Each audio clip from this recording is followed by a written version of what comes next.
இந்த உலகத்தில் பலர் வெளியில் சிரித்துக்கொண்டே வாழ்கிறார்கள். ஆனால் உண்மையில் அவர்கள் உள்ளுக்குள் அழுகிறார்கள். பணம் பிரச்சனை, வேலை அழுத்தம், குடும்ப சுமை.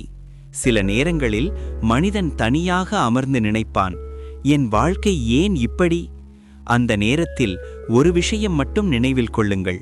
சிவபெருமான் பெரிய அரண்மனையில் இல்லை, சுடுகாட்டில் அமைதியாக இருக்கிறார். ஏன் தெரியுமா? வாழ்க்கையின் கஷ்டங்களை பயப்படாத மனமே உண்மையான சக்தி. நீங்கள் தினமும் சில நிமிடங்கள் கண்களை மூடி ஓம் நமசிவாய என்று மெதுவாக சொல்லுங்கள். உங்கள் மனத்தில் ஒரு புதிய வலிமை பிறக்கும். இந்த விஷயத்தை பற்றி நான் ஒரு 21 நாள் சிவ மனபல சாதனை PDF உருவாக்கியுள்ளேன். மனதை வலிமையாக்கும் எளிய ஆன்மீக பயிற்சிகள் அதில் உள்ளது.